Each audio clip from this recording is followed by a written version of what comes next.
अस्सलामुअलैकुम। Don news के साथ मैं हूं समिया लियाकत। उम्मीद है आप सब लोग खैरियत से होंगे। रमज़ान उल मुबारक पर खुसूसी ट्रांसमिशन रौनक रमज़ान का सिलसिला इंशाअल्लाह 30वें रोज़े तक जारी रहेगा। पूरा साल हम वेट करते हैं इस रमज़ान के आने का, और उस लिहाज से फिर आपके लिए एक स्पेशल स्लॉट और सेगमेंट आपके लिए तैयार किया जाता है, जिसमें हम हत्तुल इम्कान कोशिश करते हैं कि आपकी सेहत का ख्याल रखा जाए, आपकी दस्तरखान की जीनत को बरकरार रखा जाए, और वहीं पर हम कोशिश करते हैं कि जो टीचिंग्स अल्लाह सुब्हानहू व तआला ने हमें सिखाई हैं उसको थोड़ा सा रिफ़्रेश कर लें, थोड़ा सा अपने आप को दोबारा से तैयार कर लें। अल्लाह सुब्हानहू व तआला ने हमें जिस मकसद के लिए इस दुनिया में भेजा है, कहीं ना कहीं हम दुनिया के कामों में इस कदर अपनी ज़िम्मेदारी में उलझ जाते हैं कि हम भूल जाते हैं कि हमारा इस दुनिया में आने का मकसद क्या है। तो हमारी यही कोशिश होती है कि वो उन तमाम पहलुओं को उजागर करें जिनकी तालीमात अल्लाह सुब्हानहू व तआला ने नबी करीम सल्लल्लाहु अलैहि वसल्लम के ज़रिए और कुरान की सूरत में, अहादीस की सूरत में हम तक पहुँचाई हैं। तो आज अब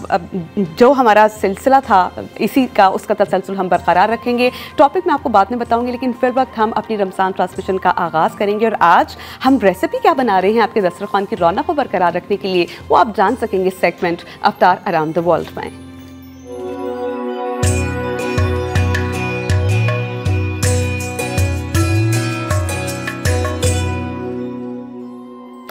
रेसिपी जानने के लिए हम रुख करेंगे कुकिंग काउंटर का। वहाँ पे हमें ज्वाइन कर चुके हैं हमारे शेफ़ महराज खान। सबसे पहले हम उन्हें कहेंगे अस्सलाम वालेकुम। वालेकुम सलाम। कैसे हैं आप शेफ़? अल्हम्दुलिल्लाह ठीक। आज हम क्या बनाने जा रहे हैं, हमारे तमाम व्यूअर्स को सबसे पहले इंतज़ार इस चीज़ का होता है कि हमें पता चले, हम नोट डाउन करें इंग्रेडिएंट्स उस रेसिपी के। अच्छा, आज हम बनाने जा रहे हैं चिकन कस्तूरी बोटी। फाइन। हाँ, ये एक पाकिस्तानी डिश है एक तरह से, और इसके अंदर जो है मैरिनेशन होगी चिकन की, उसके बाद हम इसको पकाएंगे, फिर इसमें आखिर में और इसकी सर्विंग कैसे होती है कि हम वैसे ही खाते हैं इसको? वैसे ही नान के साथ, हाँ, या चपाती के साथ। मैं ये जानना चाह रही थी, क्या ये सालन की फॉर्म में बनेगा? हाँ, सालन मतलब हांडी की तरह होगी, लेकिन ड्राई होगी, बिल्कुल ड्राई सी होती है। ठीक। और इसको जो है बारबेक्यू करके भी बनाते हैं कुछ लोग, तो उसके साथ भी मतलब वो बिल्कुल ड्राई बनती है। हम भी जो बनाएंगे वो भी ड्राई शेप में ही होगी, लेकिन हल्की सी बस ग्लेज्ड इसमें एक चीज़ आ रहा होगा।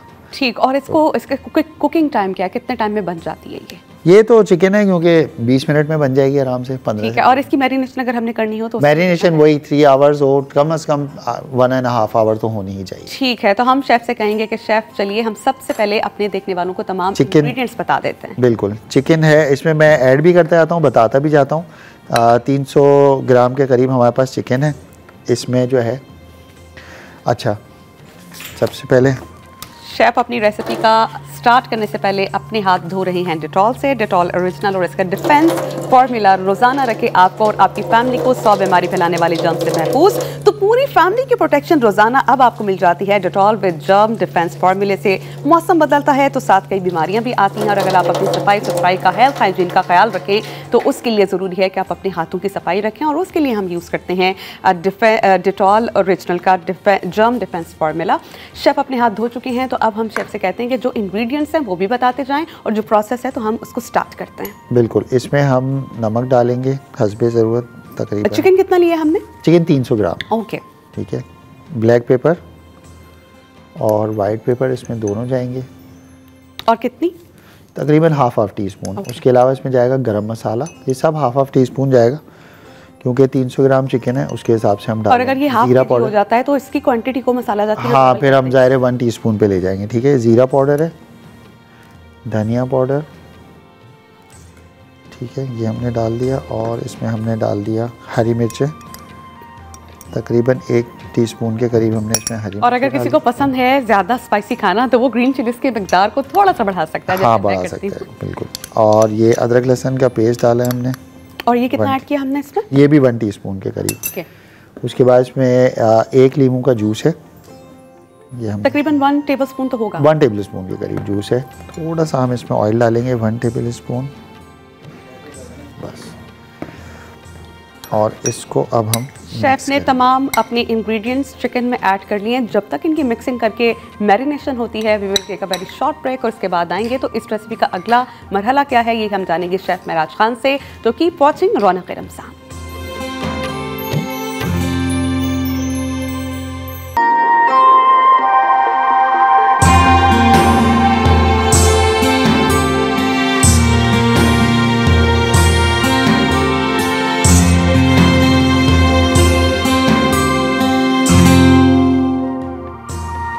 Welcome back after the break. हम बना रहे हैं चिकन कस्तूरी बोटी। तमाम इंग्रेडिएंट्स हम बता चुके हैं आपको। हम इसका बेसिक इंग्रेडिएंट चिकन है, जिसमें दीगर तमाम लवाजमात, तमाम इंग्रेडिएंट्स, मसाला जात शेफ़ ने उसमें ऐड कर दिया था। और जितनी देर ब्रेक होती रही उतनी देर ही इसकी मैरिनेशन का प्रोसेस भी चलता रहा। तो शेफ़ महराज खान, अब नेक्स्ट स्टेप क्या है इस रेसिपी का, वो हमें बता दें। जी, अब हम जो है इसको पकाना शुरू करेंगे।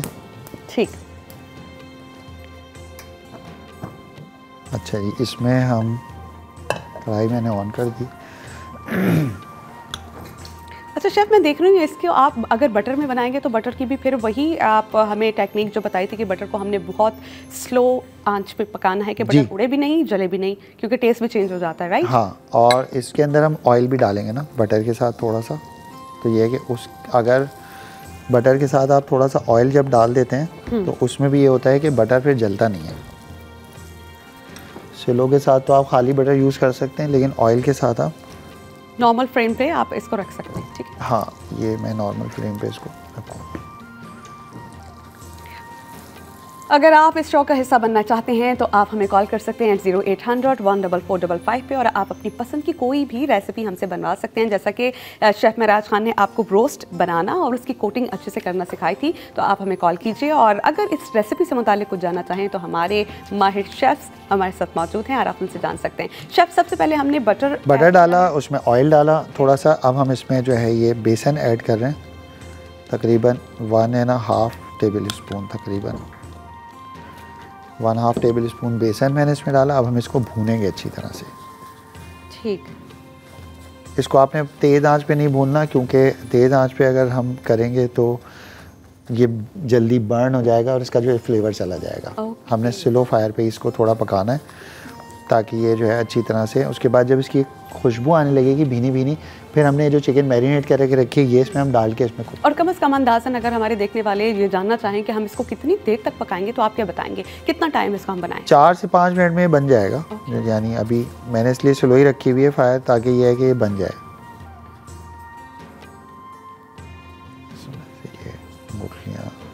और मिसाल के तौर पर अगर हम इसको बना रहे हैं, भून रहे हैं, ऐसे में अगर थोड़े से हम देखते हैं ना कि थोड़ा फुटकियाँ बनना शुरू हो जाती हैं ऐसे मैदे की या बेसन की, या अगर हम आटा डालें तो उससे हम कैसे बच सकते हैं? देखें, अगर ऑयल आपने सही डाला है तो उसमें बेसन सही अगर पिसा हुआ है तो उसकी गुठलियाँ नहीं बनेंगी। जैसे देखें अभी नहीं बनी। अब ये पक गया है तकरीबन। मैं इसमें चिकन ऐड कर रहा हूँ ताकि बर्न ना हो। हमने उसमें जो बेसन ऐड किया था उससे तकरीबन 2-3 मिनट भूनने के बाद, हाँ, उसकी खुशबू आने लगी, उसका कलर देखें ब्राउन की तरफ आ गया। तो अब मैंने इसमें ये चिकन ऐड कर दिया ताकि फ्लेम आई गेस आपको देखना होगा। हाँ, मैंने बंद कर दिया था क्योंकि तेज़ हो रहा था, वरना बेसन मेरा जल जाता। अब मैं दोबारा चला रहा हूँ उसको। कभी भी ऐसा हो कि आपको ऐसा लगे कि जैसे कोई चीज़ जल रही है, पक रही है, तो फ़ौरन चूल्हा बंद कर दें। ओके। कोई मसला नहीं होता। हम लोग इस खौफ में रहते हैं कि चूल्हा बंद होगा तो पता नहीं क्या होगा। चूल्हा दोबारा 10 दफ़ा जल जाएगा, लेकिन क्या है कि आपकी डिश एक दफ़ा जल गई ना तो वो फिर जो है ना। अच्छा, आई थॉट शायद एसी की हवा से चूल्हा बंद हो गया होगा, तो मैंने कहा शायद आपको नजर नहीं आ रहा होगा, मैं थोड़ा हेल्प कर। नहीं, मैंने कर दिया था क्योंकि बेसन फिर जलने पे आ रहा था। अगर मैं नहीं बंद करता तो बेसन। अच्छा शेफ, आपको जो खुशबू कुकिंग के दौरान आ रही है, आप थोड़ा सा ये फ्रेग्रेंस फैली है स्टूडियो में, तो जो बेसन की भुनाई है उस भूनने की स्मेल बहुत अच्छी आ रही है, और आई कैन असेस कि ये कितना अच्छा इसका डिलीशियस और डिफरेंट सा टेस्ट आएगा बनने के बाद। बिल्कुल। और चूंकि बटर था तो उससे और भी अच्छा टेस्ट होगा। बटर तो किसी भी आप डिश में अगर डाल लें ना तो समझे उसका जो फ्लेवर है एनहांस हो जाता है। बटर तो बेहतरीन चीज़ है। और क्रीम भी इसी तरह का ही कुछ एक अलग से काम करती है किसी डिश में। अब इसमें जो है हम एंड में डालेंगे मोज़रेला चीज़, तो ये एक ज़बरदस्त सी एक डिफरेंट चीज़ बनेगी और उसका जो फ्लेवर आएगा ना वो अलग ही आएगा। अच्छा शेफ, मैं आपसे जानना चाह रही हूँ कि मैंने कस्तूरी मेथी तो सुना है, अब आपकी डिश में नाम है चिकन कस्तूरी बोटी। तो कस्तूरी से क्या मुराद है, कैसे निकला, और इस क्या कोई इंग्रेडिएंट है जिसके नाम पे हम? नहीं, कोई इंग्रेडिएंट नहीं है, बस ये कुछ डिशेज ऐसी होती हैं जिनका कोई ख़ास कोई बैकग्राउंड नहीं होता, उनका नाम पड़ जाता है। अब ये नॉर्मली जिस भी ऐसी बोटी में कोई भी ड्राई बोटी हो या ग्रिल हो जिसमें चीज़ आ रहा हो तो उसको कस्तूरी बोटी का नाम दिया हुआ है। ओके। इस तरीके से। तो अब इसमें भी हम क्योंकि चीज़ डाल रहे हैं तो ये हम कस्तूरी बोटी बना रहे हैं। ये कोई इंग्रेडिएंट नहीं है, ये बस वैसे ही एक नाम दिया हुआ है जो आपने असाइन कर दिया या जोड़ दिया है टू मेक इट डिफरेंट। अब जैसे बलोची कढ़ाई होती है, वो कोई ऐसा नहीं है किसी बलोच नहीं बनानी है ये तो वो एक नाम पड़ गया। तो ऐसा फील होता है ना कि शायद उस खित्ते की कोई डिफरेंट चीज हाँ ऐसा है ऐड कर दें तो शायद ये ट्रेडिशन हो गया भाई ये लाहौरी चरगा है। अब वो होता मुर्गा कराची का ही है लेकिन तुम मसाला जात ऐसे होते हैं जिससे उसका नाम लाहौरी चरगा है। बिल्कुल ऐसे ही है। इसमें हम थोड़ा सा पानी अब ऐड करेंगे, भुन गया इसका मसाला, ताकि ये कि चिकन को थोड़ा कवर कर देंगे ताकि। अच्छा शेफ, कुछ चीज़ें ऐसी हैं जो मुख्तलिफ जगहों से ही मंसूब हैं। मिसाल के तौर पर जितनी अच्छी हलीम और बिरयानी कराची में बनती है वो शायद आपको लाहौर में ना मिले। सेम गोज अगर रोश देखा जाए, दुम्बा कढ़ाई देखा जाए तो वो पेशावर से उसको रिलेट किया जाता है। इसी तरह पुलाव लाहौर का और फूड स्ट्रीट बहुत मशहूर है। तो ये उन जगहों की जो रेसिपीज़ या मशहूर फेमस डिशेस हैं हम कोशिश करते हैं यकजा करके एक प्लेटफॉर्म के ज़रिए आप तक पहुंचाएं ताकि आप उन तमाम चीज़ों को देख सकें और एंजॉय कर सकें। तो जनाब आप स्क्रीन पर देख सकते हैं इंग्रेडिएंट कार्ड। चिकन कस्तूरी बोटी का चिकन बोनलेस हम लेंगे 300 ग्राम्स, गार्लिक और ginger paste 2 tablespoons, green chilli paste लेंगे हम 1 टेबल स्पून और फ्रेश कोरिएंडर लेंगे चॉप्ड, ये एंड पे गार्निशिंग के लिए यूज़ होगा। इसके अलावा हम सॉल्ट लेंगे टू टेस्ट, लेकिन शेफ़ ने हाफ टीस्पून ऐड किया है। Black pepper powder 1 teaspoon, cumin powder 1 teaspoon, इसके अलावा कोरिएंडर पाउडर लेंगे 1 टीस्पून और गरम मसाला भी 1 टीस्पून लेंगे। वाइट पेपर पाउडर होगा half teaspoon, lemon juice 1 table spoon, butter लेंगे हम 2 टेबल स्पून और ऑयल 1 टेबल स्पून। जो ग्राम फ्लावर है जिसे हम बेसन कहें वो हमने तकरीबन 1.5 से 2 टेबल स्पून ऐड किया है। और बिल्कुल एंड में हम इसमें ऐड करेंगे मोज़रेला चीज़ ग्रेटेड, इसके अलावा फ्रेश कोरिएंडर चॉप्ड लेंगे। अच्छा जी, शेफ़ ने कहा है कि अगर आप ये एक सिंगल पोर्शन की मिकदार थी और तमाम लवासमात और मसाला जाते, if you want to add कि भाई 2 लोगों का खाना हो, इस तमाम क्वांटिटी को चिकन के समेत तमाम मसालेदात को डबल कर दें, इसी तरह you can make it triple, तो 3 से 4 लोगों की सर्विंग रेडी हो जाएगी। और जो एक प्रोपोर्शन है, जो बैलेंस्ड या टेक्निक है वो ख़राब नहीं होगी इस रेसिपी की। तो शेफ़ अब आपने इस रेसिपी का क्या अच्छा ये जो है जब तक बन रही है मैं सोच रहा हूँ कि हम स्लो करके ना इसको जूस अपना जो हमारी ड्रिंक है आज की वो बना लें या इसको फाइनल करके बना क्या रहे हैं? आज हम बना रहे हैं मोहितो। ओके। इसका जो स्पेलिंग है वो जे से लिखा जाता है लेकिन इसको पढ़ते मोहितो हैं। हाँ ये जो है ना याद रखिएगा। तो हम लोग आज मोहितो बना रहे हैं। ये बेसिकली मैक्सिकन ड्रिंक है एक तरह से और इसके जो इंग्रेडिएंट्स हैं बहुत ही ज़बरदस्त हैं। इसके अंदर जो मेन इंग्रेडिएंट जा रहा है वो जा रहा है बेसिल। ठीक है, हमारा बेसिक इंग्रेडिएंट हमारे ड्रिंक का बेसिल होगा, लेकिन आपको मैं स्क्रीन पे ज़रा दिखाना चाहूँगी कि कितना डिलीशियस लग रही है ये डिश बनने में। और मुसलसल इसकी अगर हम भुनाई करें तो और भी अच्छा होगा। और शेफ़ ने हमें ये कहा है कि शेफ़ ये 20 to 25 मिनट्स में बन जाती है। जी ये तकरीबन रेडी है क्योंकि हमने बोनलेस चिकन लिया था और ये गल गई है। मैं इसको चेक भी कर लेता हूँ। हाँ तकरीबन गल गई है। बस ये इसको मैं 1 मिनट और दम करूँगा, उसके बाद हम इसमें चीज़ डालेंगे और ये हमारी रेडी हो जाएगी। अच्छा शेफ़, आपने कहा कि ये तकरीबन ड्राई होगा या थोड़ा सा लेसदार होगा। अगर मिसाल के तौर पर बहुत से लोग ड्राई चिकन नहीं पसंद करते तो हम इसमें पानी तो ऐड नहीं कर सकते ना, क्योंकि ख़राब हो जाएगा चीज़। या हाँ, हम क्रीम ऐड कर सकते हैं। क्रीम ऐड कर सकते हैं थोड़ी सी इसमें। हाँ अगर क्रीमी टेक्सचर में लाना है तो इसमें आप 3 to 4 table spoon cream add कर लें चीज़ के साथ, तो वो थोड़ा सा ग्रेवी के साथ आ जाए। ठीक है, तो कहीं ऐसा तो नहीं होगा कि भाई आप जैसे हम कोई चीज़ ऐड कर दें तो मसालेदात की क्वांटिटी या उनका टेस्ट कम हो जाता है? हाँ अगर क्रीम ऐड कर रहे हैं तो उसके हिसाब से मसाले थोड़े से आपको बढ़ाने वरना फिर वो क्रीम से फीकी होने का चांस हो। अच्छा, आपने कहा था कि इसके साथ हम ना टिक्का भी बना सकते हैं, उसका प्रोसेस क्या है? अगर हम इसी तमाम चीज़ को, इन तमाम चीज़ों को जैसे मैंने मैरिनेट किया, इसको आपने क्या करना है, फिर बेसन भी इसमें किस तरीके से करना है, बेसन को ऐसे आपने भून के बटर में थोड़ा सा इसी में ऐड कर देना है मैरिनेशन में। Okay okay okay okay. उसके बाद इसको स्कीवर्स में करके आप ग्रिल कर लें, चारकोल पे या पैन में ग्रिल कर सकते हैं। और जैसे ही आप ग्रिल से उतारेंगे ना, आपने ऊपर से मोज़रेला चीज़ डाल देना है। ठीक, यानी गरम पे वही होंगी लेकिन एक तरफ वो मेल्ट हो जाएगा और दूसरी तरफ हम इसकी हांडी या जैसे कहीं चिकन कस्तूरी बोटी बना रहे हैं। तो शेफ इसमें ऐड कर रहे हैं चीज़, आप देख सकते हैं स्क्रीन पर। तो जनाब इसकी फाइनल लुक क्या होगी हम आपको ये दिखाएंगे एक ब्रेक के बाद। हम लेंगे यहाँ पे एक ब्रेक और ब्रेक के बाद इस रेसिपी जो हमारा मेन कोर्स है उसकी फाइनल लुक, और फिर हम अपना जो ड्रिंक है आज का वो बनाएंगे। तो कीप वॉचिंग रौनक रमज़ान।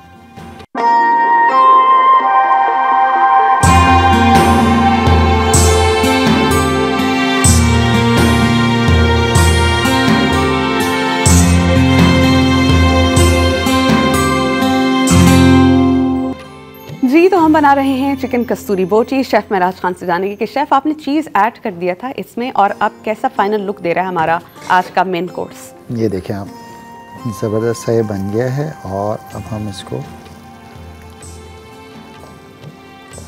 डिश आउट कर लेते हैं। अच्छा शेफ़ मुझे ये बताइए कि अगर हमने बना लिया ये खाना और हम अपने मेहमानों को सर्व करना चाहें तो क्या इसकी सर्विंग सिर्फ रोटी नान के साथ ही हो सकती है या हम इसको राइस के साथ भी दे सकते हैं? राइस के साथ भी दे सकते हैं, लेकिन कॉम्बिनेशन है वो हाँ ज़्यादा पसंदीदा जो समझा जाएगा वो नान या रोटी के साथ ही। गार्लिक नान या प्लेन नान या जिस तरह नान या इस तरीके का कोई भी। गार्लिक नान के साथ और मज़ा करेगी या रोगनी नान हो तो जो कॉम्बिनेशन है उसका क्योंकि। अच्छा शेफ अगर घर में आपके पास तंदूर भी नहीं है, अवन भी नहीं है and you want to make a naan तो उसका क्या तरीका, किस तरह बना सकते हैं? कि मैंने एक रिसेंटली एक क्लिप देखा कि खातून प्रेशर कुकर में नान बनाना सिखा रही थी और उसके बाद वो क्लिप कहीं गायब हो गया, वरना मैं ये प्रोसेस वहीं से देख लेती और मुझे अंदाज़ा हो जाता कि हम नान घर में कैसे बना सकते हैं। अच्छा, कुछ लोग बनाते हैं प्रेशर कुकर में, कुछ लोग जो है वो फ्राई पैन में भी बनाते हैं। अच्छा, फ्राई पैन में उसके लिए उसको कवर करना होता है? हाँ, लिड वाला जो फ्राई पैन नहीं आता, जो बड़ा लिड वाला आता है, उसमें भी कुछ लोग जो है नान बना लेते हैं।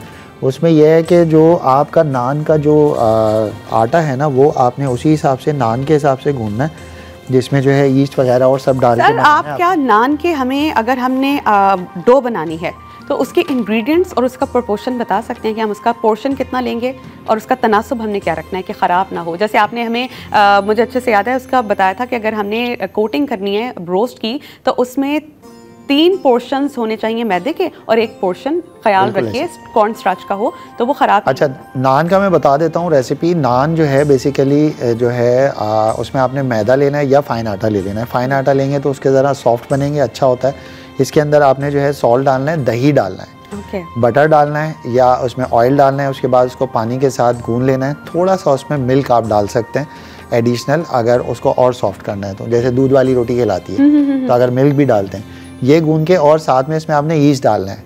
ईस्ट डाल के और इसको गूंद के इसको मेजर मसला मेरे ख्याल है ईस्ट का ही होता है कि हम ईस्ट डालें। ईस्ट देखिए 1 किलो में 1 टीस्पून डलता है जो इंस्टेंट ईस्ट है, और बाकी उस पे डब्बे पे लिखा हुआ भी होता है कि वो किस पावर का ईस्ट है। तो उसमें लिखा होता है कि आप कितने क्वांटिटी आटे में मैदे में आपने ये ईस्ट डालना है, तो आपने उसको फॉलो करना है। तो नॉर्मली जो है 1 किलो में 1 टीस्पून अगर आप ईस्ट डालते हैं, इंस्टेंट ईस्ट की बात कर रहा हूँ, तो वो बिल्कुल ओके आ जाता है। आपने ये गूंद के रख देना है, तकरीबन 1 से 1.5 घंटे में वो राइस हो जाएगा। राइस होने के बाद दोबारा उसमें गूंदना है। दोबारा गूंदने के बाद आपने नॉर्मल साइज़ का जो है पेड़ा बना के और उसको जो है बेक कर लेना है। अगर ओवन है तो ओवन में बेक कर लें, वरना पैन में ये है कि हल्की आंच पे आपने लिड लगा के ना उसको बेक करना है। अच्छा, ड्रिंक्स की तरफ हम आ जाते हैं, स्टार्ट करते हैं। गार्निशिंग की है हमने कोरिएंडर लीव्स उसके लिए लिए हैं इसमें डिश में। जी, कोरिएंडर लीव से इसकी हमने गार्निश कर दी। और अच्छा, अब हम आज बनाने जा रहे हैं अपना ड्रिंक के हमें एक बार तमाम इंग्रेडिएंट्स बता दीजिए। जी, इसके अंदर हम लेमन डाल रहे हैं और इसके अंदर बेसिल के लीव्स हैं। ये मैं इसमें डालूंगा, ये बिल्कुल फ्रेश बेसिल्स की लीव हैं, ठीक है। अच्छा, और अगर बेसिल लीव नहीं है तो मिंट लीव्स भी ऐड कर सकते हैं? नहीं, ये है ही बेसिल का। ओके, है ही इसका जो मेन इंग्रेडिएंट है। हाँ, तो खराब हो जाएगा। हाँ, तो वो मतलब फ्लेवर नहीं आएगा ना, वो फिर मिल्क लेमनेड की तरफ चला जाएगा। बिल्कुल बिल्कुल ऐसे, तो वो ये चीज़ बनेगी नहीं।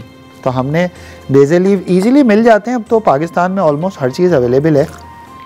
अच्छा शेफ़ महराज, ये कहा भी जाता है और मैंने बहुत से डॉक्टर्स को बात करते हुए सुना है, बहुत सी रिसर्चेस पढ़ी हैं, कहा जाता है कि अगर आपको अंदाज़ा हो जाए कि लेमन कितना हेल्दी है, लेमन का पील, तो आप उसके पल्प को फेंक के उसके छिलके का इस्तेमाल करें। तो अभी आपने जैसे उसको ऐड किया ना, तो मुझसे अंदाज़ा हो रहा था कि अगर आप इसको ब्लेंड करेंगे तो इसका छिलका भी बीच में ब्लेंड हो जाएगा। जी, इसके छिलके के साथ हम इसको ब्लेंड करेंगे। इसमें हम थोड़ी सी शुगर डाल देते हैं। ओके, इसमें हम एक सॉफ्ट ड्रिंक डालेंगे। कोई भी वाइट सॉफ्ट ड्रिंक आप ले सकते हैं, इसमें ऐड कर सकते हैं। और हम इसमें डालेंगे आइस।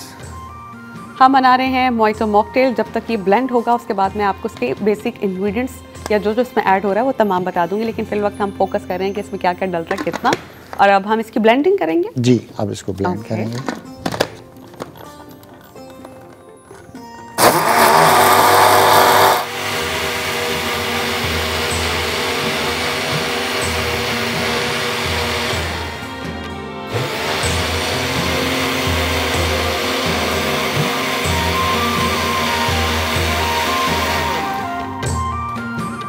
हमारा जो ड्रिंक है मोहितो मॉकटेल वो रेडी हो गया। इसमें हम पोर करेंगे आइस क्यूब और अब से कुछ देर में आप स्क्रीन पर देखेंगे इस ड्रिंक के इंग्रेडिएंट, और अगर कुछ मिस हो गया हो तो आप उसको नोट डाउन भी कर सकते हैं। रेसिपी कार्ड हमारा स्क्रीन पर है। इसमें हम बेसिक इसका इंग्रेडिएंट है बेसिल लीव्स, उसकी जगह हम कोई लीव्स ऐड नहीं कर सकते।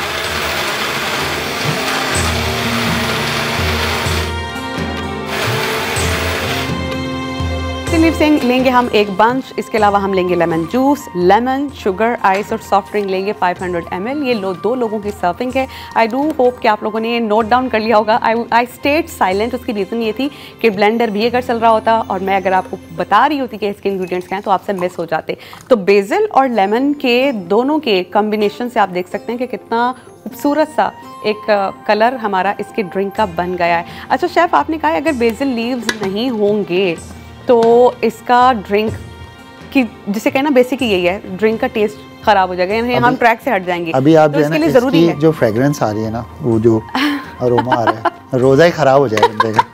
मेरा तो दिल खराब हो रहा है इतनी ज़बरदस्त, क्योंकि मुझे बेसिल बहुत पसंद है। ओके। क्योंकि ये जो है बहुत फ़ायदेमंद है। बेसिल जो है वो आपका जो है इम्यून सिस्टम को स्ट्रॉन्ग करता है, सपोर्ट करता है। आपका जो नज़ला अगर आपके जिस्म में जमा हुआ है, जैसे दिमाग में या जो है लोगों को चेस्ट का होता है प्रॉब्लम, उसके लिए अगर आप इसकी ग्रीन टी पीते हैं तो ये रिलीज़ करता है। ये कहने लगी थी अगर आपको स्टमक का इशू है ना तो इसके साथ में आपने लौंग कहते हैं उसको, दालचीनी कहते हैं, ये 2 चीज़ें ऐड करके अच्छे से पकाना है तो green tea will help you a lot. तो आज हमारा इम्यूनिटी को सपोर्ट करने के लिए एक एनर्जी ड्रिंक शेफ ने बना दिया, दैट इज़ मोहितो मॉकटेल, जिसमें बेसिल लीव्स हमने ऐड किया और हमारा ड्रिंक बहुत कम टाइम में बन गया है। हम शेफ़ महराज खान को थैंक्स कहेंगे जिन्होंने आज का मेन कोर्स चिकन कसूरी बोटी और ड्रिंक मोहितो मॉकटेल हमें बनाना सिखाया। Thank you so much chef for being the part of this show, अच्छी हमारे लिए रेसिपीज लाने के लिए। We will take a short break और ब्रेक के बाद हम जब आएंगे तो आज के अहम दिन ग़ज़वा बदर पर बहुत डिटेल से बात करेंगे अपने इस्लामिक स्कॉलर से।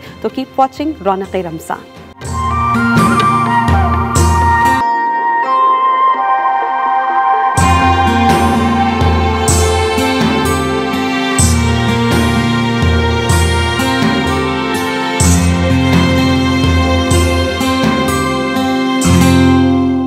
उनके पास 2 घोड़े, 6 जिरहें और 8 शमशीरें।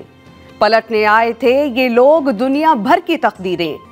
न तेगो तीर पे तकिया, न खंजर पर, न भाले पर। न तेगो तीर पे तकिया, न खंजर पर, न भाले पर। भरोसा था तो एक सादी सी काली कमली वारे पर। आज का हमारा टॉपिक है ग़ज़वा बदर, जिस पर हम बहुत डिटेल से बात करेंगे। ये वो जंग थी जिसमें इस्लाम और कुफ्र की जंग थी। अगर ये जंग मुसलमान ना जीतते तो खुदा न खास्ता मुसलमान और इस्लाम का पैगाम हमेशा के लिए सफ़ाए हस्ती से मिट जाता। ग़ज़वा बदर ने हक़ और बातिल में फ़ैसला किया। ग़ज़वा बदर में मुसलमानों का सबसे बड़ा और असल सबब कि उनको इसमें फ़तह नसीब हुई वो थी नुसरत इलाही। नबी करीम सल्लल्लाहु अलैहि वसल्लम ने अल्लाह सुब्हाना व तआला से खुसूसी दुआ फरमाई थी, और उनकी दुआ क्या थी? एज इट इज़ उनकी दुआ के अल्फाज मैं आप लोगों के सामने रखती हूँ। उन्होंने कहा, ए खुदा, ये कुरैश हैं अपने सामान गुरूर के साथ आए हैं ताकि तेरे रसूल को झूठा साबित करें। ए अल्लाह, अब वो तेरी मदद आ जाए कि जिसका तूने मुझसे वादा फरमाया। ए अल्लाह, अगर आज ये मुट्ठी भर जमात हलाक हो गई, यानी मुसलमान तादाद में कम थे, वो उनके बारे में कह रहे थे कि अगर ये मुट्ठी भर तादाद हलाक हो गई तो फिर रुए ज़मीन पर तेरी इबादत कहीं नहीं होगी। और इसके जवाब में फिर अल्लाह सुब्हाना व तआला ने नबी करीम सल्लल्लाहु अलैहि वसल्लम को बशारत दी कि उनको फ़तह नसीब होगी और उनकी जो हेल्प है उनकी की जाएगी फ़रिश्तों की तादाद के ज़रिए। बहुत सी रिवायात में पहले फ़रिश्तों की तादाद 1000, फिर 2000, फिर 3000 और बहुत सी रिवायात में 5000 भी बताई जाती है। अच्छा, सूरह अनफाल की ट्रांसलेशन में आपके सामने रखती हूँ जिससे आपको पता चलेगा कि किस तरह मुसलमानों को रिलैक्सेशन हुई। ये कहा गया कि उस लम्हे रब्बे कायनात ने फ़रिश्तों को वही देकर भेजा कि मैं तुम्हारे साथ हूँ। ये अल्लाह सुब्हाना व तआला नबी करीम से कह रहे हैं कि मैं तुम्हारे साथ हूँ, तुम अहले ईमान के कदम जमाओ, मैं काफिरों के दिल में रोब डाल दूंगा। सुनो, तुम गर्दनों पर मारो और उनके पोर पोर पर, यानी उनके फ्लैश के एक एक हिस्से पे मारो। ये सूरह अनफाल की ट्रांसलेशन थी। और फिर अब आपको इस बारे में बता दूं कि एक जानिब जहाँ पर मुसलमान तैयारी कर रहे हैं, अल्लाह पर ईमान है, तकवा है, अल्लाह सुब्हान व तआला ने उनको बशारत दे दी है फतह की और कहा है कि अपने कदम जमाओ। दूसरी जानिब कुफ्फारे मक्का थे, सरदार थे, जिनको रोब था, जोम था कि उनके पास दौलत भी बहुत है, लेकिन कहीं ना कहीं उन्हें हज़रत मोहम्मद और अल्लाह सुब्हान व तआला का रोब और दबदबा भी था। वो खाना काबा गए। अबू जहल की जिक्र करूँगी कि अबू जहल और दीगर कुरैशी सरदार मक्का से रवाना होने से कबल कहाँ गए? खाना काबा में। उन्होंने खाना काबा के पर्दे को पकड़ा और फिर उन्होंने दुआ की। उन्होंने कहा, खुदाया दोनों गिरोहों में से, यानी एक जानिब हज़रत मोहम्मद हैं और दूसरी तरफ कुफ़ारे मक्का कुरैश जो सरदार हैं वो हैं, वो कह रही हैं कि दोनों गिरोहों में से जो बेहतर है उसको फतह अता कर और जो बरसरे जुल्म हो उसे तबाह कर। चुनाचा फिर क्या हुआ? ग़ज़ब बदर में अल्लाह सुब्हानहू व तआला ने फैसला फरमा दिया कि कौन हक़ पर है और कौन बातिल पर है। इसके मुसलमानों पर बहुत अच्छे असरात मुरतब हुए। एक तो ये कि उनके दिल में जो डर था ना कि उनकी तादाद कम है, सिर्फ 313 है, ज़्यादा उनके पास सामान भी नहीं है, और दूसरी तरफ 1000 का लश्कर है जिनके पास जंगी सामान है, हथियार हैं, ज़िरहे हैं, तलवारें हैं, घोड़े हैं, ऊँट हैं। उनके मुकाबले में जब मुसलमानों को फतह नसीब हुई ना, उनका ईमान ज़्यादा मजबूत हुआ। इनकी फतह को देखकर दीगर जो मदीना के लोग थे या दूर दराज इलाकों से लोग, उन्होंने नबी करीम सल्लल्लाहु अलैहि वसल्लम पर और अल्लाह सुब्हानहू व तआला पर ईमान लाए और उनके साथ ऐड हुए। और यहाँ से वो सिलसिला शुरू हुआ कि इस्लाम की इशाअत और तरबीज हुई। ये कितना अहम दिन है, इसे कुरान करीम में यौमुल फुरकान क्यों कहा जाता है, इस पर हम बहुत डिटेल से बात करेंगे। हम एक ब्रेक के बाद हमारे मुअज़्ज़िज़ उलमाए कराम मुफ्ती नूर रहमानी साहब और डॉक्टर सरवत अस्करी साहब ज्वाइन करेंगे, तो इस पर बहुत डिटेल से हम उनसे बात करेंगे। तो कीप वॉचिंग रौनक रमज़ान।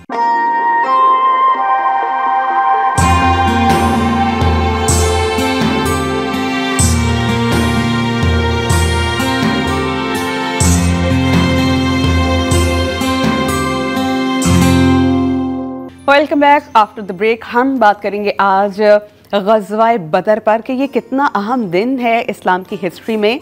आगाज़ इस शेर से करूँगी, फ़ज़ाए बद्र को एक आप बीती याद है अब तक, ये वादी नारा तौहीद से आबाद है अब तक। यहीं से तौहीद की सदा फैली और यही वो मकाम है जहाँ पे अल्लाह सुब्हानहू व तआला ने हक़ और बातिल में फ़र्क किया और फिर इस्लाम की अशात हुई और मुसलमान जो हैं वो जौक दर जौक दायरा इस्लाम में दाखिल हुए। अच्छा, बदर की जंग जिसे कुरान और मुसलमानों की जानिब से यौम फ़ुरक़ान भी कहा जाता है, ये 17 रमज़ान 2 हिजरी को मौजूदा सऊदी अरब के मदीना में वाक़ बदर के करीब लड़ी गई थी। इस जंग में हज़रत मोहम्मद सल्लल्लाहु अलैहि वसल्लम अपने सहाबा की क़यादत करते हुए कुरैश की फ़ौज को उन्होंने शिकस्त दी थी। उनके मद्दे मुकाबिल कौन था? उनके मद्दे मुकाबिल थे कुरैश के सरदार जिनकी क़यादत उमर बिन हशाम यानी अबू जहल कर रहा था। ये जंग हज़रत मोहम्मद और उनके कबीला कुरैश के दरमियान 6 साल जंग का नुक्ता आगाज़ बनी। अच्छा, ये जंग इसलिए भी इतनी इंपॉर्टेंट थी कि अस्करी एतबार से मुसलमान बहुत ज़्यादा वीक थे।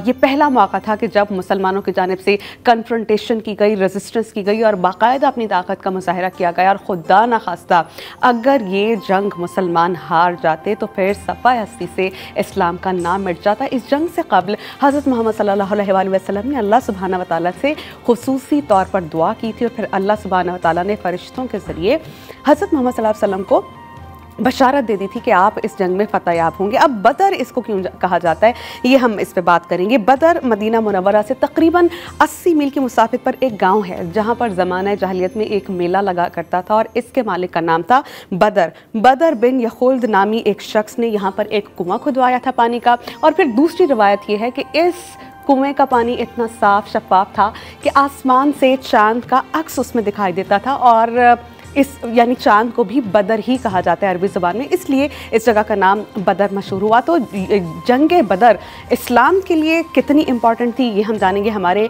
इस्लामिक स्कॉलर्स जो हमें ज्वाइन कर चुके हैं, मुफ्ती नूर रहमानी साहब और डॉक्टर सरवत अस्करी साहबा। आप दोनों को सबसे पहले तो अस्सलाम वालेकुम। वालेकुम अस्सलाम। मुफ्ती नूर रहमानी साहब, गुफ्तगू का आगाज़ आपसे करना चाहूँगी। सबसे पहले ये आपसे जानना चाहेंगे कि ग़ज़वा बदर का नाम कुरान करीम में यौमुल फ़ुरक़ान रखा गया है अल्लाह पाक की जानिब से, इसका कोई ख़ास मकसद, कोई ख़ास वजह? नहमदुहु व नसल्ली अला रसूलिहिल करीम, अम्मा बाद, फ़अऊज़ु बिल्लाहि मिनश शैतानिर रजीम, बिस्मिल्लाहिर रहमानिर रहीम।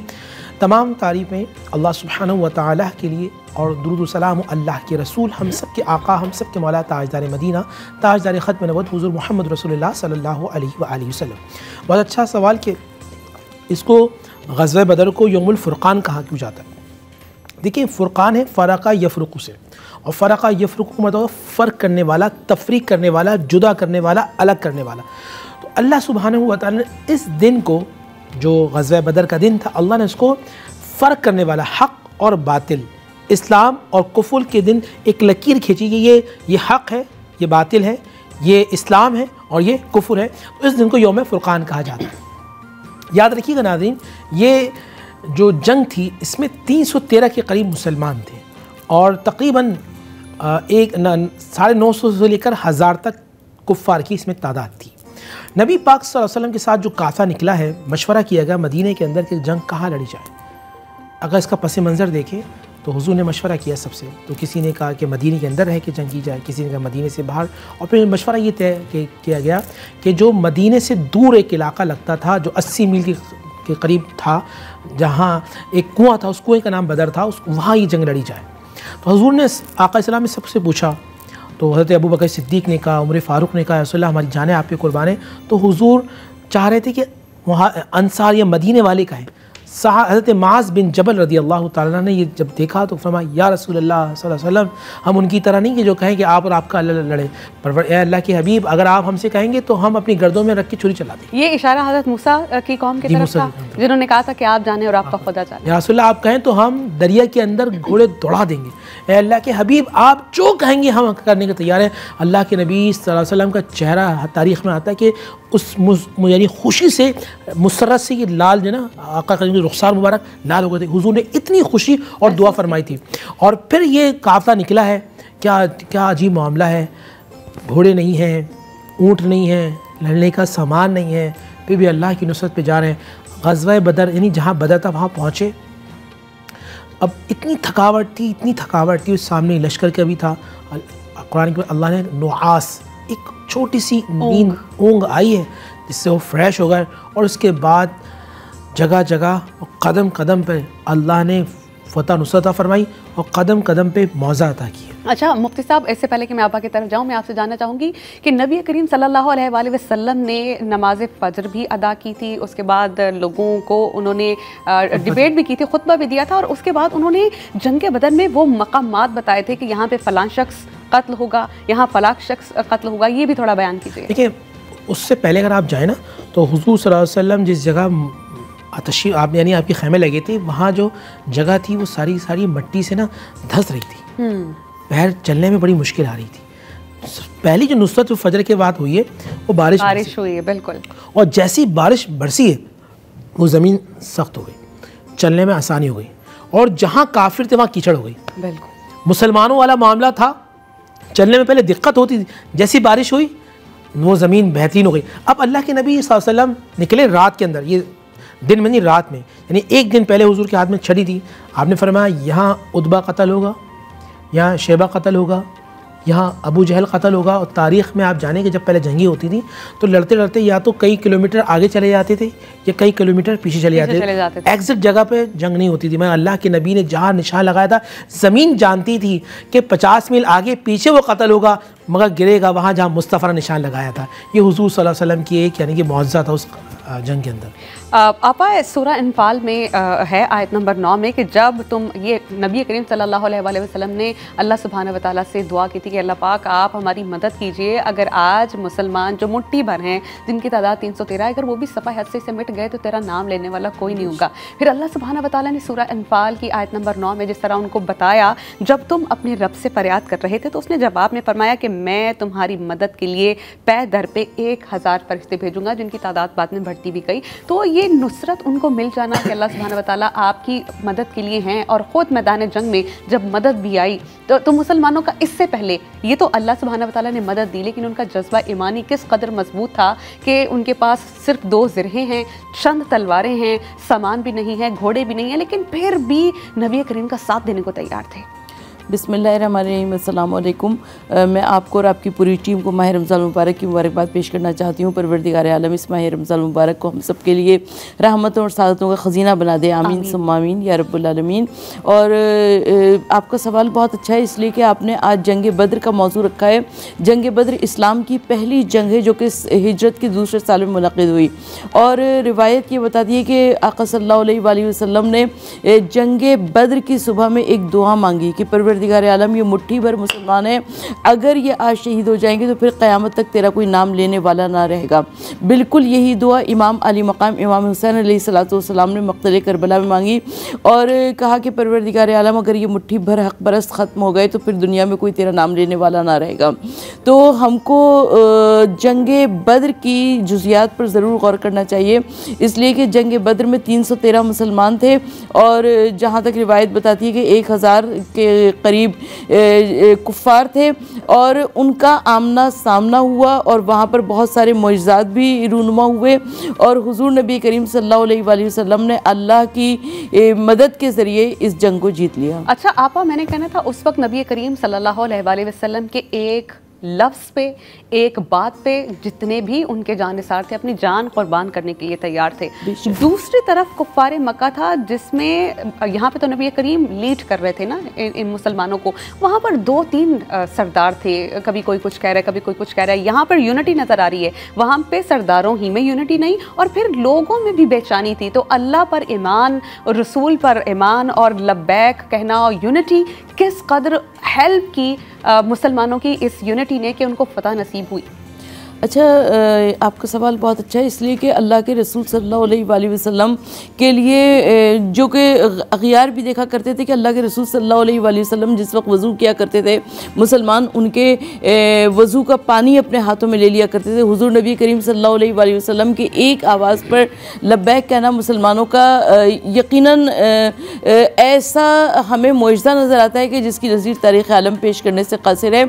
और जंग बद्र में भी हमें वही सूरत हाल नज़र आई कि अल्लाह के रसूल सल्लल्लाहु अलैहि वसल्लम ने जो कुछ कहा, मुसलमानों ने उसके ऊपर आमना व सदक़ना, आमीन कहा, लब्बैक कहा। सुभान अल्लाह। हम जिक्र कर रहे हैं ग़ज़वा बदर का, उसके मौजज़ात का। ये यौमुल फ़ुरक़ान इसे क्यों कहा गया है, और अगर ये इस दिन हम हज़रत मोहम्मद मुस्तफ़ा सल्लल्लाहु अलैहि वसल्लम और उनके जानिसार ये जंग ना जीतते तो क्या इस्लाम का नाम बाकी रहता? ये वो तमाम सवालात हैं जिनके जवाबात हम अपने इस्लामी स्कॉलर से जानने की कोशिश कर रहे हैं। यहाँ वक्त हुआ चाहता है एक ब्रेक का। ब्रेक के बाद गुफ्तगू के इसी सिलसिले को हम आगे बढ़ाएंगे। Keep watching Raunaq Ramzan.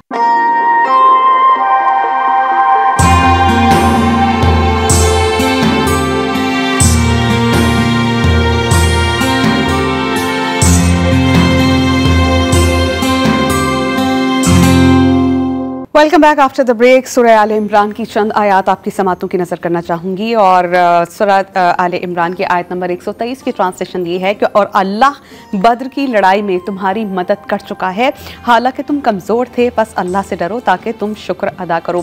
फिर इस तरह आले इमरान की सूरत नंबर 13 की ट्रांसलेशन है कि तुम्हारे सामने अभी एक नमूना 2 फौजों का गुजर चुका है जो आपस में मिली थी। एक फौज अल्लाह की राह में लड़ती है और दूसरी फौज काफिरों की है। वो काफिर मुसलमान को अपने से 2 गुना देख रहे थे आंखों के देखने से, और अल्लाह जिसे चाहता है अपनी मदद से क़ुव्वत देता है। इस वाक़े में देखने वालों के लिए इबरत है। मुफ्ती नूर रहमान साहब, मैं आपसे जानना चाहूँगी कि अल्लाह ये कहा गया है कि जब जंग हो रही थी, मौजज़ा ये है कि अल्लाह सुब्हानहू व तआला ने काफिरों के दिलों में हैबत डाल दी थी। तो इस आयत में क्या इशारा उस चीज़ की तरफ है कि मुसलमानों की तादाद तो कम थी लेकिन उन्हें 2 गुना करके कुफ़ार मक्का को दिखाई जा रही थी? बिस्मिल्लाहिर्रहमानिर्रहीम। एक बात याद रखिएगा, अभी आपने पिछले सवाल भी आपस से किया और ये सवाल भी, आसमान से फरिश्तों का नुज़ूल हुआ 1000, 3000, फिर 5000। जी जी जी, आसमान से फरिश्ते उतरते हैं और आज भी उतरते हैं। लेकिन नबी पाक सल्लल्लाहु अलैहि वसल्लम ने मुझे एक मैदान सजाने से पहले दुआ के बाद अमली इक़दामात, जी जी जी, ये बहुत ज़रूरी है। आज हमारी जो पूरी कौम जो है ना वो सिर्फ दुआ पे लग जाती है कि दुआ ठीक है, दुआ मांगनी चाहिए, इससे इनकार, दुआ के साथ दवा भी करनी चाहिए, दुआ के साथ दवा और अमली इक़दामात।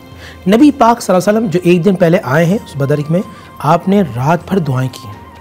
अगले दिन आका करीम सल्लल्लाहु अलैहि वसल्लम ने पूरा जो लश्कर था 313 का उसको खड़ा किया, यानी कि सैयदना अमीर हमज़ा रज़ियल्लाहु ताला उस दिन लीड कर रहे थे। सैयदना अली शर खुदा भी उनके साथ मौजूद थे, अबू उबैदा, ये 3 आगे मौजूद थे, उसके पीछे जो कुछ नेज़े वाले मौजूद थे, नेज़े वालों के पीछे भाले वाले मौजूद थे और फिर तलवारें। इस तरह अल्लाह के नबी ने 3 तलवार यानी 3 लाइन लगाकर जंग का आगाज़ किया था। और ये पहली मरतबा अरब के अंदर ये दस्तूर था। वह हैरान थे काफिर कि जब लश्कर आपस में आते थे इस तरह की जंग होती थी और इस तरह एक दूसरे से मिल जाती है तो तसादुम होता है। लेकिन ये इस मरतबा नबी सल्लल्लाहु अलैहि वसल्लम जो पहली मरतबा दिफाई अंदाज़ को अपनाया था। और दिफा का अंदाज़ ये था कि 3 आगे खड़े, उसके बाद तीर अंदाज खड़े, तीर अंदाज के पीछे तलवार और भाले वाले खड़े। अब एक तो ये अमली इक़दाम हो गए, फिर अल्लाह सुब्हानहू व तआला की तरफ से नुआस एक ऊँग आई थी, ये चार्ज हो गए थे। फिर अल्लाह सुब्हानहू व तआला ने काफिरों को ये दिखाया था कि मुसलमानों की तादाद इतनी ज़्यादा तादाद थी कि वो अपने औसान ख़ता कर रहे थे। और जो हज़रत मोहम्मद, सॉरी मैं आपको काटी, जो हज़रत मोहम्मद सल्लल्लाहु अलैहि वसल्लम ने रेत फेंकी थी जिसका अच्छा क्योंकि इधर पे है सारे चीज़ें। अभी शुरू होने से पहले आका करीम सल्लल्लाहु अलैहि वसल्लम के हाथ में, अच्छा मैं एक मज़े की बात आपको बताऊं, आप अपने हाथ में रेत लेंगे तो कितनी आएगी? ये पत्थर, बेसिकली पत्थर हैं, 10 आ जाएंगे, 20 आ जाएंगे, 30 आ जाएंगे, 40 आ जाएंगे। और अगर 1 किलोमीटर दूर मारना हो तो मैं समझता हूँ आपका शायद एक भी निशाना नहीं लगेगा। बिल्कुल ऐसे ही है। नबी अलैहिस्सलाम के हाथ में वमा रमीत इज़ रमा, हुजूर ने पत्थर लिए और कुरान सूरह यासीन की आयत पढ़ के जब आपने ऐसे फेंके हैं, अब यकीन जाए नाज़रीन कि ऐसा लगता था कि पत्थर जो है ना वो इस बात पर आशिक थे कि हम रसूल के हाथ से निकले और दुश्मनों की आंखों में लग जाएं। सुभान अल्लाह। और दुश्मनों की आंखों में लगे और उनके औसान ख़ता हो गए, और औसान ऐसा ख़ता हो गए कि वो फिर सही तरीके से जंग नहीं लड़ पाए। अच्छा, इससे भी पहले इस जंग के अंदर जो एक बड़ा अजीब मामला ये था, हुजूर ने इंटेलिजेंस, ये खुफिया एजेंसी से कहते हैं ना, हुजूर ने इस चंद नौजवानों की बनाई थी, चंद नौजवान जो मक्के के, मदीने के नहीं थे, जिन्हें ना मक्के वाले जानते थे ना मदीने वाले जानते थे, वो बाहर के जो कबीले के लोग थे। हुजूर ने फरमाया तुम्हारी जिम्मेदारी है कि तुम आते जाते लोगों पर नज़र रखोगे और दुश्मन की तादाद पर नज़र रखोगे। यानी इंटेलिजेंस का जो एक पूरा सिस्टम था हुजूर ने बनाया था। और वो नौजवान एक नौजवान को पकड़ के लेकर आए, हुजूर नमाज़ पढ़ रहे थे। ये बड़ा अहम वाक़या, हुजूर नमाज़ पढ़ रहे थे, अब वो नौजवान लड़के थे सारे साहबी, अब वो उस नौजवान को मार रहे हैं, इसको पकड़ के लाए कि बता कितने आदमी हैं, बता कितने आदमी हैं। वो बताता है कि इतने आदमी हैं, इतने आदमी, फिर मारते हैं, फिर वो इतना आदमी। हुजूर ने सलाम फेरा, सलाम फेरने के बाद कहा जब ये सच बोलता है तुम इसे मारते हो, जब ये झूठ बोलता है तुम इसे छोड़ देते हो। हुजूर ने करीब किया, कहा बेटे तुम कितने जानवर ज़िबा करते हो? उसने कहा रसूलल्लाह एक दिन 9 जानवर ज़िबा होते हैं, एक दिन 10। हुजूर ने फरमाया इसकी तादाद, ये अबू बकर से कहा, अबू बकर इसकी तादाद मतलब ये 950 से लेकर 1000 दुश्मन की तादाद है। और लोगों ने ये देखा कि जब बदर के अंदर काफिर होते हैं, जो मुस्तफ़ा ने कहा तो उतनी तादाद थी। ठीक, आपा मैं आपसे जानना चाह रही हूँ कि मुसलमानों का उस वक्त जज्बा ईमानी कैसा होगा? तादाद भी कम है, फिर अल्लाह के नबी ने उनको बशारत दे दी अल्लाह सुब्हानहू व तआला के ज़रिए कि आप जो इस जंग में लड़ेगा वो फिर शहादत का मर्तबा पाएगा और अल्लाह के यहाँ एक आला मकाम है। बाप बेटा आमने सामने है, मामू भांजा आमने सामने है, चचा भतीजा आमने सामने है, सगे खून के रिश्ते आमने सामने है। ईमान का जज्बा कैसा होगा कि आप परवाह नहीं करें कि आपके सामने कौन खड़ा है? निगाहें मर्द मोमिन से बदल जाती हैं तकदीरें। ये इसका हमें पूरा का पूरा जंग बद्र में हमको एक ऐसा मंजर नज़र आता है कि जिसकी नज़ीर तारीख़ आलम पेश करने से कासिर है। हुज़ूर नबी करीम सल्लल्लाहु अलैहि वसल्लम जंग बद्र जिस वक्त मुनक़िद हुई तो हुज़ूर नबी करीम सल्लल्लाहु अलैहि वसल्लम ने फरमाया कि कौन है जो कि पहले जाएगा। आका सल्लल्लाहु अलैहि वसल्लम के फरमाने आलीशान पर जो मदीने के अंसार थे उन्होंने कहा कि या रसूलल्लाह सल्लल्लाहु अलैहि वसल्लम पहले हम लोग जाएंगे। और 3 अफराद यहाँ से चले हैं और ये लड़ने के लिए चले हैं, मगर वो जो मक्के से आए थे लड़ने के लिए उन्होंने कहा कि हम तुमसे क्यों लड़ें, इसलिए कि तुम लोग खेती बाड़ी वाले लोग हो, हमारी तुमसे कोई दुश्मनी नहीं है। मोहम्मद मुस्तफ़ा सल्लल्लाहु अलैहि वसल्लम से कहो कि या तो वो खुद आए लड़ने के लिए या फिर अपने ख़ानदान में से किसी से भेजें। अब ये बेचारे क्या करें, ये तो लड़ने के लिए गए मगर वो सामने वाले लड़ने पे तैयार नहीं है। तो ये मदीने के अंसार जो थे वापस पलटे हैं और उसके बाद मोहम्मद मुस्तफ़ा सल्लल्लाहु अलैहि वसल्लम ने अपने ख़ानदान पर नज़र डाली, हज़रत हमज़ा को लिया और उसके बाद हज़रत अली इब्न अबी तालिब अलैहिस्सलाम को लिया और हज़रत अबू उबैदा इब्न हारिस को लिया। और आका सल्लल्लाहु अलैहि वसल्लम ने इन तीनों को भेजा और कहा कि तुम तीनों जाओ। और जंग बद्र में हमें तकरीबन 70 मक़तूलीन नज़र आते हैं, जिनमें से आधे मौलाए कायनात अली इब्न अबी तालिब अलैहिस्सलाम ने मारे थे। पापा इसमें मैं बहुत डिटेल से बात करूंगी। सूरह सफ़ात की आयत नंबर 171, 172 और 173 की ट्रांसलेशन आपकी समातों की नज़र करना चाहूँगी, जिसमें कहा गया है और बेशक हमारा कलाम गुजर चुका, हमारे भेजे हुए बंदों यानी रसूलों के लिए कि बेशक उनकी मदद होगी और बेशक हमारा ही लश्कर गालिब आएगा। तो वही हुआ कि अल्लाह सुब्हानहू व तआला ने मुसलमानों को फतह दी और वहीं से तरवीज इस्लाम का सिलसिला शुरू हुआ है। ग़ज़वा बदर कितना इंपॉर्टेंट दिन है, उसकी अहमियत कितनी है ज़्यादा है, इस पर हम बात करेंगे एक ब्रेक के बाद।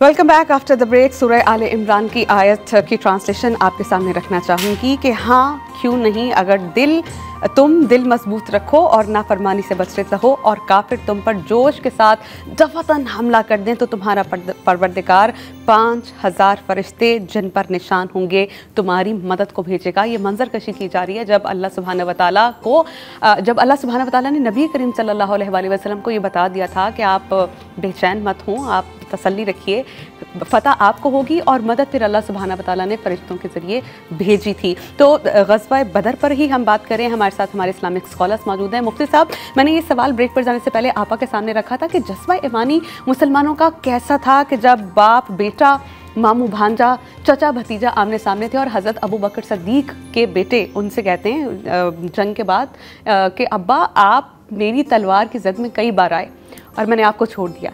इस पर हज़रत अबू बकर सिद्दीक़ का क्या कहना था? देखिए, इस जंग के अंदर मामला ऐसा था कि करीब की खूनी रिश्ते बहुत थे। सगे बाप बेटे, भाई भतीजे, मामू भांजे, चचा भतीजे आमने मुकाबिल थे। बिल्कुल, एक तरफ हक था और एक तरफ कुफ्र था। नबी पाक सल्लल्लाहु अलैहि वसल्लम के प्यारे साहबी सैयदना अबू बकर सिद्दीक़ रज़ी अल्लाह तआला के बेटे सैयदना अब्दुर्रहमान बिन अबी बकर जो बाद में मुसलमान हो गए, तो एक दिन अपने वालिद से कहने गए कि अब्बा जान, आपको याद है जब ग़ज़वा बदर के अंदर कई मरतबा आप मेरी तलवार के इज़्ज़त में आए मगर मैंने आपको बाप समझ कर छोड़ दिया। इस पर सैयदना अबू बकर सिद्दीक़ ने कहा कि बेटा तू एक मरतबा भी अगर मेरी नज़र में आता तो मैं मोहम्मद का दुश्मन समझ के तेरी गर्दन उतार देता। इसी तरह हश्शाम जो हज़रत उमर बिन ख़त्ताब रज़ी अल्लाह तआला का मामू था, आपने सगे मामू को कत्ल किया। अल्लाह के नबी सल्लल्लाहु अलैहि वसल्लम की मोहब्बत और इस्लाम की मोहब्बत और ये बता दिया कि अल्लाह उसके रसूल की मोहब्बत में जिन आंखों ने मोहम्मद को देखा उनके आगे कोई दिखता नहीं है। नाज़रीन, ये बात भी अब जहन में रखिएगा कि आका करीम सल्लल्लाहु अलैहि वसल्लम जो दुआ मेरी बहन बाबर कह रही, दुआ मांगी, आसमान से फरिश्तों को नज़ूल हुआ। आज भी हम दुआ मांगते हैं और इंतज़ार करते हैं आसमान से फरिश्ते उतरें। तो आसमान से फरिश्ते उस वक्त उतरेंगे जब नीयत साफ़ हो। सेकंड ये है आप अल्लाह की रज़ा के लिए करें। थर्ड ये कि आप दुआ करने के बाद अमली इक़दाम करें।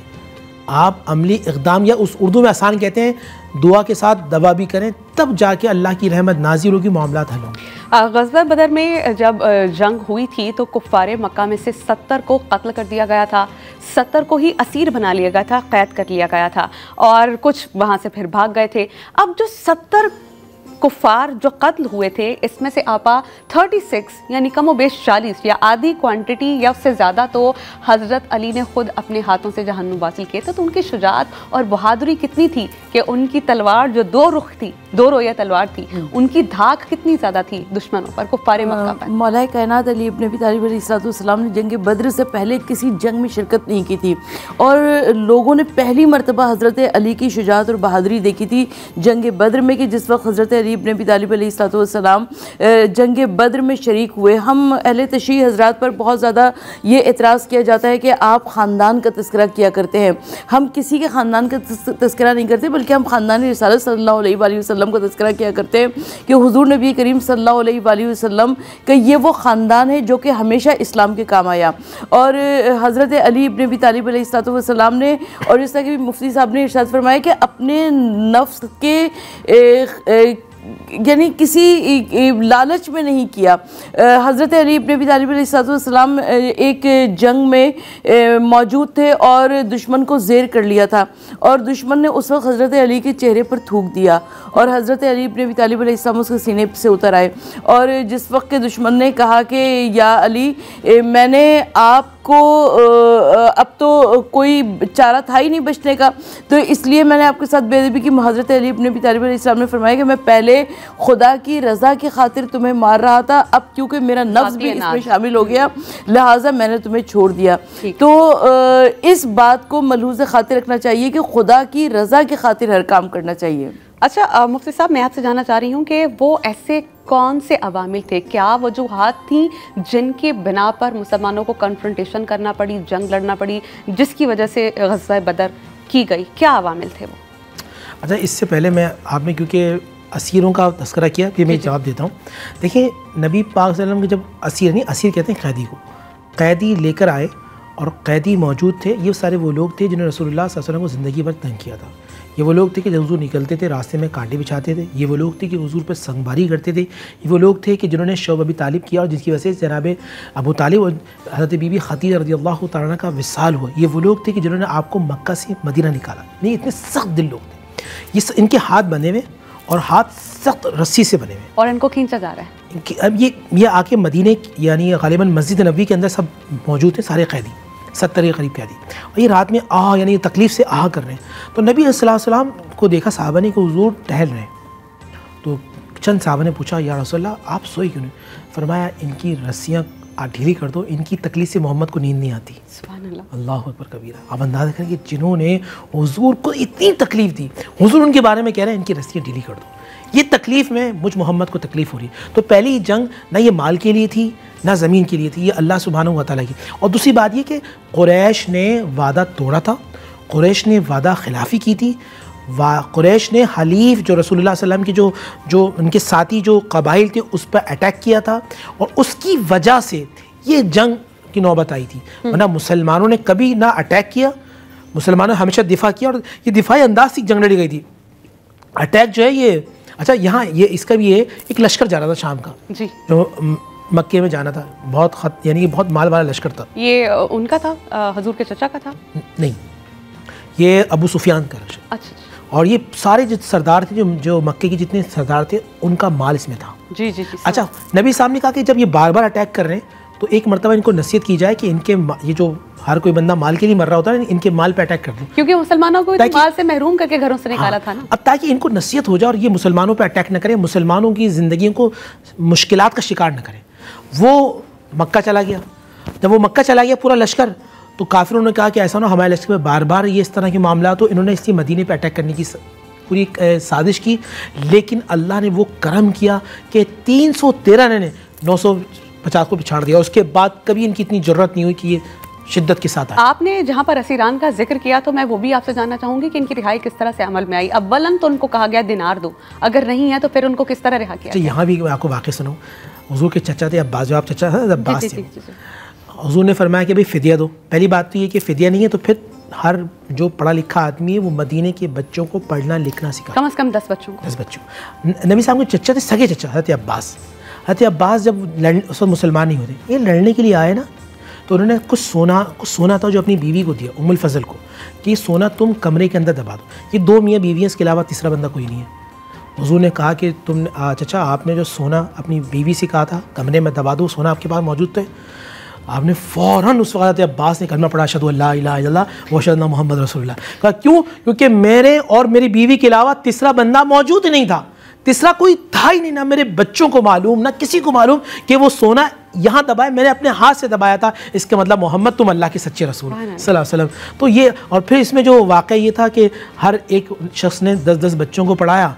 और फिर ये यानी इसका मतलब ये कि हुजूर चाहते ही हैं कि जो शख्स तालीम से और इल्म से मोहब्बत करता है वो अल्लाह के नज़दीक भी प्यारा है, वो रसूलुल्लाह के नज़दीक भी प्यारा है। अच्छा आपा, मैं आपसे जानना चाह रही हूँ कि मुसलमान अपने अक़ीदा आखिरत की वजह से कि अल्लाह सुब्हानहू व तआला को अपना रब मानते हैं, नबी उनका रसूल हैं, और उसके बाद अगर वो शहादत पाएंगे तो उनको बशारत थी कि आप जन्नत में जाएंगे, तो वो तो बिला खौफ व ख़तर, बिला झिझक नबी करीम के एक लफ्ज़ पे अपनी जान निसार करने को तैयार थे। और दूसरी जानिब कुफ़ार मक्का थे जो वैसे मुतज़लज़ल थे, उनका जज्बा बिल्कुल था ही नहीं। तो जो अल्लाह पे ईमान है, इत्तेहाद है और आखिरत की फ़िक्र थी, वो किस हद तक मुआविन साबित हुआ, और इन्होंने कुफ़ार मक्का पे दिल पर कैसी धाक बिठाई कि वो मुंतशिर हो गए और फिर जीत मुसलमानों की हुई? अच्छा, पहली बात तो ये है कि जो मुसलमानों का अक़ीदा आखिरत है वो किसी के पास है ही नहीं दुनिया में। इसलिए कि मुसलमान जिस वक्त जंगों में लड़ते हैं, तो अगर वो मारे जाएं तो वो शहीद कहलाते हैं, और अगर जीत कर आएँ तो वो गाजी कहलाते हैं। तो ये ऐसी सूरत हाल है कि जिसकी बिना पर मुसलमान हमेशा फतहयाब रहते हैं। तो हुजूर नबी करीम सल्लल्लाहु अलैहि वसल्लम ने जंग बद्र के मकाम पर मुसलमानों को भेजा, और हुजूर नबी करीम सल्लल्लाहु अलैहि वसल्लम खुद भी शरीक हुए इस जंग में। और आका सल्लल्लाहु अलैहि वसल्लम ने ना सिर्फ ये कि भेजा, बल्कि हुजूर नबी करीम सल्लल्लाहु अलैहि वसल्लम ने उस जंग में बहुत सारे मुजज़ात भी दिखाए।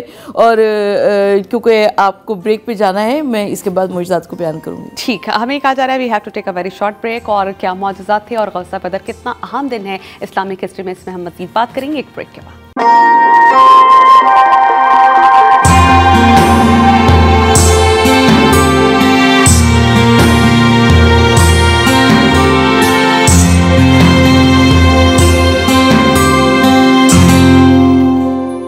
Welcome back after the break. हम बात कर रहे हैं ग़ज़वा बदर पर। हमारे साथ हमारे इस्लामिक स्कॉलर्स भी हैं। मुफ्ती साहब, मैं आपसे जानना चाहूँगी कि जिस तरह जो मुसलमान ग़ज़वा बदर में जिन्होंने पार्टिसिपेट किया, जिस तरह वो हमसे बेहतर हैं मकाम में, मर्तबे में, और मैं अब जिक्र करना चाहूँगी इन फ़रिश्तों का जिन्होंने आके नबी करीम सल्लल्लाहु अलैहि वसल्लम की मदद की थी। क्या उन फ़रिश्तों का रुतबा भी दीगर फ़रिश्तों से बेहतर होगा? बहुत अच्छा सवाल किया बहन आपने, बहुत इल्मी सवाल है। सारे इल्मी होते हैं, मगर यहाँ जो आपने ग़ज़वा बदर के हवाले से बात की, देखिए एक बात याद रखिए, तमाम उम्मत मुस्लिमा में, यानी तमाम उम्मतों में उम्मत मुस्लिमा अफजल, मुसलमानों से मोमिन अफजल, मोमिनों में वली अफजल, वलियों में सिद्दीक़ अफजल, सिद्दीक़ में सहाबा अफजल, 1,24,000 सहाबा में से 1500 बैत रिज़वान वाले अफजल, उनमें से फिर 750 ग़ज़वा अहद वाले अफजल, फिर उनमें से 313 अफजल, यानी पूरी कायनात में अल्लाह सुब्हानहू व तआला ने सहाबाओं को जो 313 थी जो ग़ज़वा बदर में उनको अफजल कहा। इसी तरह ये अफजल है, इसी तरह जो फ़रिश्ते आसमान से नबी इस्लाम की फ़तह और नुसरत के लिए उतरे, अल्लाह ने नुसरत दी मगर नबी की मदद के लिए उतरे, तो वो तमाम फ़रिश्तों में अफजल समझे जाते हैं कि वो अल्लाह के नबी सल्लल्लाहु अलैहि वसल्लम की मायत, और वो जो कोई भी इंसान हो, फ़रिश्ता हो, वो जिन्नात में हो, जिन्नात में भी कहा जाता है ना, कि मैं आपको एक वाक़या तो नहीं सुना देता हूँ। अबू नईम ने एक रवायत बयान की कि एक शख्स जा रहा था तो देखा ये दलाल नबुवा के अंदर भी है, तो कुछ हवा के जो गोले होते हैं वो आपस में लड़े और तलवार चलने की आवाज़, जिससे जंग होती है, और उसमें से फिर एक सांप को देखा जो इंतहाई खूबसूरत सा, जिसमें मुश्क अमर जैसी खुशबू आ रही थी, ये हदीस में है। अच्छा। तो उन्होंने अपना इमामा खोला, उस सांप को रखा और दफना दिया। आवाज़ आई पीछे से कि ये जो सांप था ना, ये नबी इस्लाम का सहाबी जिन था। अच्छा। ये नबी इस्लाम का सहाबी जिन था जिसने रसूलुल्लाह के साथ मायत में कई जंग भी लड़ी हैं और हुजूर के साथ भी रहा है। तुमने इसको अपने इमामे से बख्शा। हम दुआ करते हैं कि अल्लाह ताला तुम्हें इसका बदला यहाँ भी अता फरमाए और आखिरत में भी अता फरमाए। तो जब अल्लाह के नेक बंदे होते हैं, याद रखिएगा 3 मखलूक़ात होती हैं जब अल्लाह का जिक्र होता है और जब नेक काम होता है, उसमें इंसान होते हैं, फरिश्ते होते हैं और नेक जिन्नात होते हैं, और ये रेप्टाइल्स की फॉर्म में भी होते हैं। ठीक। अच्छा आपा, मैं आपसे जानना चाहूँगी, एक तो पहले आप जिन मौजज़ात का जिक्र कर रही थी वो भी कीजिए, और दूसरा ये कि जो जज्बा ईमानी बदर के मुसलमानों का था, जिस तरह उनमें यूनिटी देखी, उन्होंने अल्लाह पे तवक्कुल किया और फिर आओ देखा ना ताओ बस मैदान जंग में चले गए, उस तरह की यूनिटी हमें आजकल के मुसलमान में नहीं मिलती। हमारा ईमान भी वैसा नहीं है, कमज़ोर है, हम डरते हैं, झिझकते हैं। इसकी क्या वजह है? क्या शैतान बहुत वसवसे देता है हमें? बिस्मिल्लाहिर्रहमानिर्रहीम।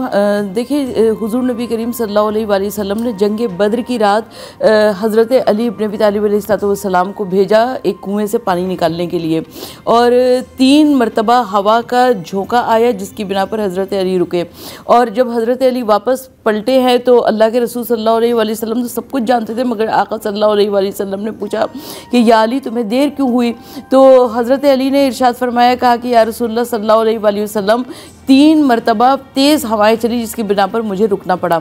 अल्लाह के रसूल सल्लल्लाहु अलैहि वसल्लम ने फरमाया कि या अली, पहली मरतबा हज़रत जिब्राईल 1000 फरिश्तों के साथ आए थे, दूसरी मरतबा हज़रत मिकाईल ने तुम्हें सलाम किया, और तीसरी मरतबा हज़रत इसराफील 1000 फरिश्तों के साथ आए थे। तो यकीनन इतने मोजज़ात जंग बद्र में दिखे। और दूसरी बात यह कि आपका जो सवाल है कि आज का मुसलमान, क्योंकि आज का मुसलमान तन आसान है, और जब तन आसानी है तो उसकी बिना पर वो यकीनन वो क़ुव्वत ईमान ही नहीं दिखाता कि जिसकी बिना पर हमको जो जंग बदर में नज़र आती है। अच्छा मुफ्ती साहब, वेरी क्विकली मैं आपसे जानना चाहूँगी कि उस ज़माने में जिन बुतों की परस्तिश की जाती थी उसमें था लात, मन्नात, उज़्ज़ा और हबल। अब एक तरफ वो लोग हैं सरदार जो कुरैश मक्का, वो उन लोगों की पूजा कर रहे हैं, और दूसरी तरफ उम्मत मोहम्मदी के चंद जानिसार जिनकी तादाद 313 थी। इस फतह के बाद क्या ये वाज़े हो गया उन लोगों पर कि हज़रत मोहम्मद सल्लल्लाहु अलैहि वसल्लम और उनका खुदा मतलब एक हैं? हमारा जो ईमान था जिसकी वो तबलीग कर रहे थे, ये उन पर वाज़े हो गया कि मोहम्मद का खुदा एक है। देखिए मैं आपको पहले बताऊं, वो जानते थे नबी इस्लाम सादिक हैं, वो जानते थे नबी इस्लाम सच्चे हैं, वो जानते थे नबी इस्लाम का खुदा एक है, मगर मफाद की जंग थी, पैसों की जंग, मफाद परस्ती थी, जंग परस्ती थी और पेट परस्ती थी, जिन्होंने उनको खुदा परस्ती से दूर कर दी। क्या आसान अल्फाज है कि मफाद परस्ती हो ना तो बंदा खुदा को भूल जाता है। ठीक, मैं अपने देखने वालों को बता दूं, जहाँ पे हम ये जिक्र कर रहे हैं कि फ़तह मुसलमानों की हुई, अल्लाह सुब्हानहू व तआला ने ख़ास मदद दे दी थी। वाज़े रहे कि इस जंग में मुसलमानों की तादाद थी 313, 2 घोड़े थे उनके पास, 70 ऊँट, 6 जिरहें, यानी वो आहिनी लिबास जिसको पहन के आप प्रोटेक्शन फील करते हैं, और सिर्फ 8 तलवारें थी। और उन्हीं का अगर मुकाबला किया जाए 950 से 1000 अशखास थे, ये काफ़िला 1000 लोगों पर मुश्तमिल था। 100 घोड़े थे उनके पास, 700 ऊँट थे, और कसीर तादाद में उनके पास तलवारें थीं, तीर थे, लड़ने का सामान था। लेकिन फ़तह उस शख्स को हुई जिसका ईमान सच्चा था, जिसने ईमान अल्लाह सुब्हानहू व तआला पे किया। तो ये दिन हमारी इस्लामिक हिस्ट्री में इसलिए भी इम्पॉर्टेंट है कि इस दिन फ़र्क हो गया कि सच क्या है, यानी अल्लाह और उसका रसूल, और बातिल क्या है, कुफ़ारे मक्का जो मुशरिकीन में से हैं। तो हमें इस चीज़ को ज़रूर मरूज़ खातिर रखना चाहिए कि हमारा इस दुनिया में आने का मकसद क्या है, अल्लाह पर, उसके रसूल पर और आखिरत पर ईमान। इसी से हमारा ईमान मुकम्मल होता है। तो आज का हमारा जो शो है उसका वक्त ख़त्म हुआ चाहता है। मुझे मुफ्ती नूर रहमानी साहब को, डॉक्टर सरवत अस्करी साहिबा को, हमारे पैनल प्रोड्यूसर्स, हमारे कैमरामैन की टीम, मेकअप टीम और डॉन न्यूज़ के तमाम वो अफराद जिनके तवस्सुस से ये प्रोग्राम आपको देखते हैं, हमें दीजिए इजाज़त। इंशाल्लाह कल एक नए टॉपिक के साथ आपकी खिदमत में हाजिर होंगे। अल्लाह निगहबान।